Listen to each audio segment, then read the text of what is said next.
As we close out the year, you may be thinking about your New Year's resolutions for 2024.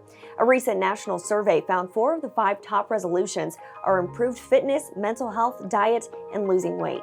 Thanks for joining us for this week's Health News You Can Use. I'm Lindsay Stish.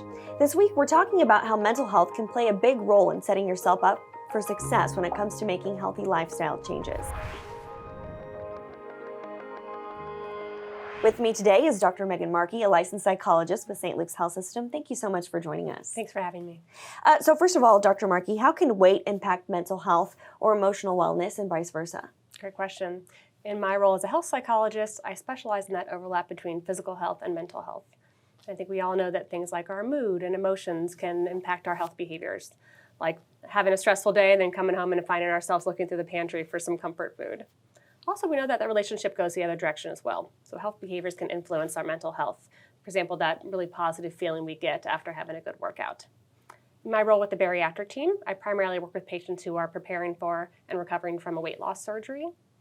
We know that patients who carry excess weight are at increased risk of some challenges to their quality of life. Like a lot of my patients will notice that they feel like their weight gets in the way of their ability to spend quality time with their family, or that they're at increased risk of having other health conditions that really cause some stress for them.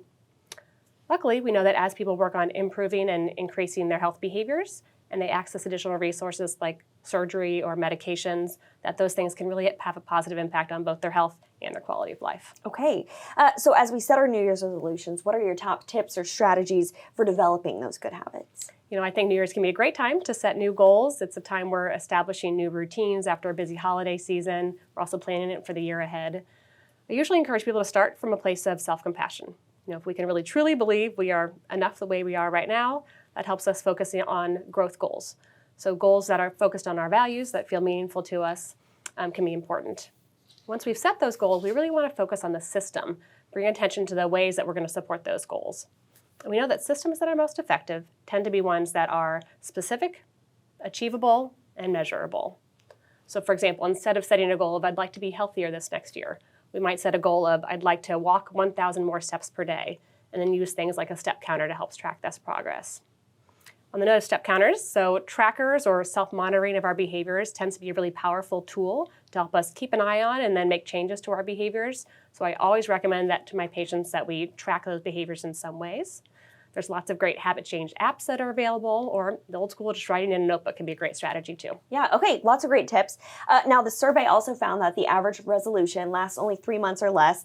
I know I'm so guilty of this. What are some tips you have for sustaining good habits? Absolutely. Well, you're in good company, Lindsay. Most of us struggle to keep up behaviors long term. It's challenging as we move to that what we call maintenance phase with the behavior. So one thing I usually recommend is really trying to set up our environment to support us as best we can. Reminders can be helpful. Things like using pill boxes, phone alarms, really setting the behavior in our calendar in some way. Like this is the day I go to the gym. This is the day that I go pick up my prescriptions. Those kinds of things can be helpful. Also trying to integrate the behavior into other areas of our life that are really important. Like for example, if we really enjoy spending time with our family and friends, then trying to maybe cook with our kids or bring a buddy to the gym with us can help keep those behaviors in our routine down the road. Okay, fantastic. Now, what are some common roadblocks or things to avoid when you're trying to stick to your goals long term? Roadblocks are common. We just need to accept that there are going to be times that sticking to our new behavior is challenging. The way we talk to ourselves about those roadblocks can make a big difference. So I usually encourage people to try to let go of terms like lazy or failure or other judgmental terms because those don't really motivate us to make changes. If instead we can have a curious attitude and say, what barriers popped up that I didn't anticipate that got in the way of my goal, that more naturally leads to problem solving and helping us make tweaks to that system to help us move forward. Okay, fantastic. Now, you work primarily with patients who are considering or undergoing weight loss surgery. Can you tell me about the mental health support that St. Luke's offers to these patients and how it also plays an important role in their success? Absolutely. So myself and the rest of our mental health team work with patients in a couple ways here at St. Luke's. First of all, every patient going through the process does a pre-bariatric surgery behavioral health evaluation. And in those evaluations, we'll meet with patients one-on-one, and we'll talk to them about things like their health behaviors, their mental health, and their expectations for surgery. And then for a number of patients, we'll also work with them either before or after surgery in therapy. And in those places, we can really dig in and talk about with their particular circumstances, how we can help them prepare for and then recover from and then transition to surgery in their life afterwards. Okay. Now, what's your final message for those who are watching?